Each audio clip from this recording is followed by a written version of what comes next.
तो में होगा कि सन 52 से चुनाव हो रहे हैं, ये कोई नया बजट नहीं पेश हो रहा है और हर बजट में पिछड़े दलित वंचित के हक लूटने के लिए बजट पेश हो रहा है। पिछले 5 साल में मैंने देखा कि इसी तरह की बात हर बार मुख्यमंत्री जी और वित्त मंत्री जी बोला करते हैं।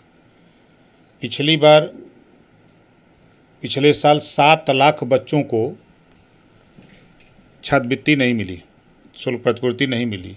वहीं सामान्य वर्ग को मिल गई, अनुसूचित जाति जनजाति को मिल गई, सभी बच्चों को, लेकिन पिछड़ी जाति को नहीं मिली। ये बजट 69,000 शिक्षक भर्ती में जो घोटाला हुआ है, राष्ट्रीय पिछड़ा वर्ग आयोग ने जो रिपोर्ट दिया है, जिसको मुख्यमंत्री ने 68,000 भर्ती करने की प्रक्रिया भी, आदेश भी दे दिया था, लेकिन एक भी भर्ती नहीं हुई। उस घटना को, उस घोटाले को कैसे दबाया जाए, वो बजट होगा। 1700 थाने पर हिस्सेदारी पिछड़ों को न मिले, दलितों को न मिले, अल्पसंख्यक को न मिले, आवाज़ न उठे, इसको दबाने के लिए बजट आएगा, देख लीजिएगा। और ये बजट पिछले 5 सालों से मैं देख रहा हूँ, बजट में रोजगार के लिए कोई बजट नहीं है। आज प्रदेश में बेरोजगारी चरम पे है, नौजवान बेरोजगार घूम रहा है, तो उसके रोजगार के लिए बजट नहीं होगा, पेश हो जाने दीजिए। खाली अभी तो कहा जा रहा है ना। और प्रदेश में पुलिस विभाग है, किसी को ज़रूरत होती है, कहीं कोई बात हुई तो लगा दो पुलिस। लेकिन आज ज़रूरत है, पुलिस से ड्यूटी लेते हो आप 24 घंटा, 18 घंटा, 20 घंटा, तनख्वाह देते हो 8 घंटा का। क्या इस बजट में जय घंटा ड्यूटी जो करेगा उसको तय घंटा तनख्वाह देने का बजट है इसमें? ये तो राजनीतिक बात होगी। बजट से जो लोग हैं वो तो खुश हैं, क्योंकि कहा जाए चाहे वो पुलिस विभाग हो या कोई सरकारी विभाग भी हो, 5.5 लाख करोड़ का लगभग पिछली बार था, इस बार 6.25 लाख करोड़ के आसपास का ये पूरा बजट होगा। महिलाओं पे भी खास करके ध्यान दिया जा रहा है, जो आपने बात करी छात्रवृत्ति की, फिर वो अब जो भी मेधावी छात्र होंगे उनको स्कूटी तक देने का प्रावधान रखा जा रहा है इस बार बजट में। नहीं मिलेगा, आप देख लीजिएगा ना, 10 को दे के 90 को छोड़ दिया जाएगा और टीवी में आप लोगों के सामने हल्ला किया जाएगा कि दे दिया गया सबको। यही होगा, कहीं कुछ नहीं है। पिछला बजट मैं 5 साल से देखा हूँ, फिर ये नया बजट आ रहा है, इसको भी देखूंगा। इसमें शुद्ध रूप से पिछड़ों के हक लूटने का बजट होगा, देख लीजिएगा। पिछड़ों के ऊपर जुल्म जातीय अत्याचार करने का बजट होगा। पुलिस के वर्दी भत्ता क्या 1000 बढ़ेगा? है प्राविधान इसमें? देखिएगा, नहीं होगा।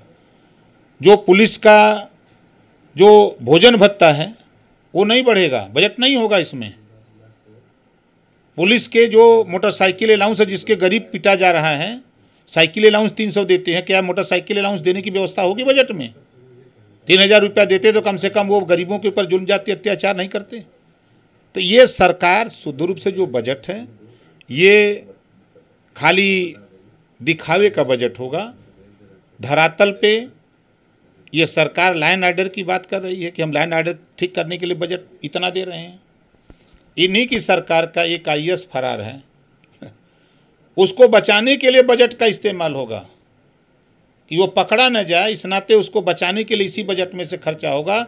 लेकिन नौजवानों को रोजगार कैसे मुहैया हो, जो बेरोजगार है उसको रोजगार कैसे मिले, इसके लिए व्यवस्था बजट में आप देखिएगा नहीं के बराबर होगा। कल सदन अभी अखिलेश यादव ने जाति जनगणना पर जब सवाल किया, उसके बाद उधर से लोक निर्माण की योजनाओं के बारे में बताने लगे। उसके बाद फिर दोनों तरफ से जो भाषा का वहाँ पे एक्सचेंज हुआ है, उसको किस तरह से देखते हैं? देखिए, जब हक की बात होगी, वो 1931 में जातिवार जनगणना हुई है, उसके बाद नहीं हुई। अब जातिवार जनगणना की बात अगर ओम प्रकाश राजभर, अखिलेश यादव अगर इस बात को कहेंगे तो ये तो भाजपा को पसंद नहीं है, क्योंकि जब जातिवार जनगणना हो जाएगी तो जिसकी जितनी संख्या भारी उसकी उतनी हिस्सेदारी देनी पड़ेगी। इस नाते वो भाग रहे हैं। आज 1700 थाने हिस्सेदारी नहीं दी जा रही है, आज 75 जिले 18 कमिश्नरें हिस्सेदारी नहीं दी जा रही है। तो जातिवार जनगणना से सरकार क्यों भाग रही है? पूरे बजट में जातिवार जनगणना के लिए 1 रुपया नहीं होगा, देख लीजिएगा, क्योंकि इससे पिछड़े दलित वंचित का हक मिलेगा, हिस्सा मिलेगा, अधिकार मिलेगा। इस नाते उस पर बजट नहीं होगा जो आ रहा है इनका बजट। तो जो सदन में हक की बात जब उठती है उसको दबाने के लिए दूसरी तरफ से लोग ले जाते हैं। अब जैसे 69,000 शिक्षक भर्ती, क्या है किसी बैकवर्ड शेड्यूल कास्ट जो पिछड़े समाज के नेता हैं सदन में, भारतीय जनता पार्टी के, औकात है सदन में बोलने की कि राष्ट्रीय पिछड़ा वर्ग आयोग की रिपोर्ट आई है, इतना घोटाला हुआ है, इतने पद, इनको भरने के लिए सरकार क्या कर रही है, क्या बोलने की हिम्मत औकात है? नहीं बोल सकते। तो सरकार के जो बजट आएंगे ये 1 साल से नहीं है, सन 52 से चुनाव हो रहे हैं, तब से बजट आ रहे हैं, सब विकास कर रहे हैं। कल सदन की कार्रवाई में एक और चीज़ हुई, राज्यसभा के लिए समाजवादी की तरफ खान ने भी नॉमिनेशन फाइल किया, अभी तीसरे नाम पे भी विचार चल रहा है। किस तरह से देखते हैं कि कपिल सिब्बल को जिस तरह से पार्टी ने समर्थन दिया निर्दलीय कैंडिडेट को? अब देखिए, हम समाजवादी पार्टी के साथ हैं। समाजवादी पार्टी जिसको कहेगी, हमारे पास 6 वोट हैं, हम लोग उनको देंगे। एमएलसी चुनाव भी होने वाला है, जो 13 सीट खाली हो रहा है, उसमें किस तरह से देखते हैं? आप हमेशा अब सूचना कहते हैं, तो क्या जगह मिलेगी? अब सूचना जारी हो तो फिर पूछें कि मिली कि न मिली। आपकी तरफ से मिलेगी आपको क्या? अब सूचना जारी हो तब ना। अब वही कहावत है कि खोखी आवे के बाद सवेरे मुहबाई संजय के। सूचना तो जारी हो जाएगी, क्योंकि 13 तो पूरी जो सीट है वो तो खाली हो रही है। तो आप आने दीजिए, सूचना जारी हो जाने दीजिए, मिलेगी, कहीं नहीं मिलेगी, मिलेगा। आप अपने बेटे को कहा जा रहा है कि एमएलसी के लिए सामने ला रहे हैं इस बार। जब राजनाथ सिंह अपने बेटे के लिए लड़ सकते हैं, अमित शाह जी अपने बेटे को बीसीसीआई का चेयरमैन बना सकते हैं, तो ओम प्रकाश राजभर एमएलसी बना देंगे तो क्या बुरा हो जाएगा?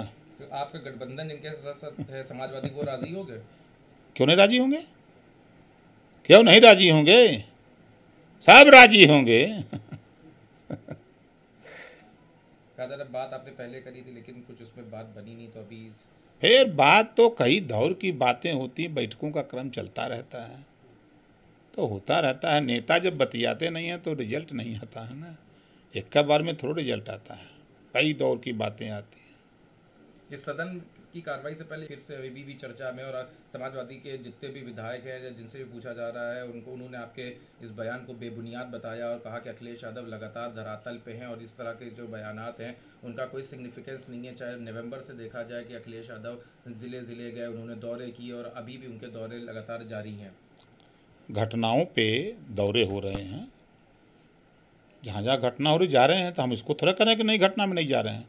लेकिन जो राम मनोहर लोहिया जी के जो विचार हैं, सड़क पे संघर्ष, गाँव में संवाद, तो सड़क पे तो संघर्ष है, लेकिन गाँव में संवाद भी होना चाहिए ना। कहा जा रहा है कि उनके द्वारा संवाद स्थापित किया जा रहा है, वो जाते हैं, वरना तो एक डेलीगेशन भी जा रहा है। और चुनाव कहाँ जा रहा है? घटनाओं में जा रहा है ना। घटनाओं से पहले चुनाव के दौरान, चुनाव के बाद जो विधायक कह रहा है, चुनाव के बाद उन विधायक से पूछिएगा किसी गांव में चौपाल लगाए आपकी पार्टी की चौपाल लगी? तो एक भी मीटिंग हुई? तो अभी तो इतनी कार्रवाई होनी है विधानसभा, उसके बाद क्या कार्रवाई होनी है? ये हम ओम प्रकाश राजभर, अभी हम लोगों ने 4 मीटिंग किया। मऊ में बैठक किया, मेरठ में किया, लखनऊ में किया, बादा में किया। 1 से लेकर 5 तारीख के बीच में हमारी 263 मीटिंगें तय हो गई हैं चौपाल लगाने की। हमारे नेताओं को बता दिया गया, वहाँ तैयारी हो रही है। लेकिन इस तरह का बयान है, आप गठबंधन में हैं, आप उनको ये राय दे सकते थे, लेकिन इस तरह से खुल के कह देना कि वो इसी कमरे में बैठ रहे हैं, तो कहीं ना कहीं उनके मुखालिफत में ये बयान ज़्यादा लगता है कि आप कह रहे हैं कि आप जिसका गठबंधन में वो लोग एसी में बैठे और आप ही खाली संघर्ष कर रहे हैं। ये चीज़ें आप उनको अकेले में भी बता सकते थे, लेकिन मीडिया में इस तरह के लगातार बयान क्यों नहीं कहा जाए? सच कड़वा होता है ना, सच तो सच होता है भाई, सच कहेंगे हम। और आपके हिसाब से अगर वो एसी कमरे से निकलेंगे तो कैसे नहीं निकलेंगे? जबरी निकालेंगे ना, निकाल के दिखाएंगे। आपने नहीं देखा, चुनाव के पहले निकल रहे थे, गठबंधन हुआ था ना 19 में, कमरे से कमरे लोग रह गए, अंदर में रह गए। इस बार तो निकले ना, ओम प्रकाश राजभर के साथ आए तो निकले। आपकी वजह से अखिलेश यादव नहीं, हमारे वजह से नहीं। एक होता है ना कि जब एक आदमी काम कर रहा है, 2 आदमी की दोस्ती है, तो अगला का काम देख करके भी अगला को लगता है कि हमको भी चलना चाहिए, ये होता है। तो गठबंधन में खाली ओम प्रकाश राजभर ने काम किया, बाकी लोगों ने नहीं किया? क्यों नहीं किया? प्रेरित नहीं हुए? अरे सब लोग काम किए, कोई ज़्यादा किया, कोई कम किया, कोई और कम किया, सब लोग किया। आपका काम ज़्यादा था, जिसको देखिए। अरे हम करते हैं तब कहते हैं, हम काम करते हैं महाराज, तब न बोलते हैं। हम सदन से लेकर सड़क तक लड़ते हैं, गांव में चौपाल लगाते हैं, हम 10,000 की भीड़ में भाषण देते हैं, 10 आदमी के बीच में बोलते हैं। हम लोग वो नेता नहीं हैं ना। मतलब इनको जरूरत है कि जमीन पे जाके लोगों को संवाद। बिल्कुल जरूरत है। 24 के लिए 27 के लिए? 24 और 27 दोनों के लिए। देख नहीं रहे हैं सदन में। आपका सफर कब तक साथ रहेगा उनके साथ? जब तक अखिलेश जी चाहेंगे, जब तक साथ रखना चाहेंगे तब तक रहेंगे। ये दिन कह देंगे नहीं भाई अब आपकी जरूरत नहीं, तो उस दिन छोड़ देंगे।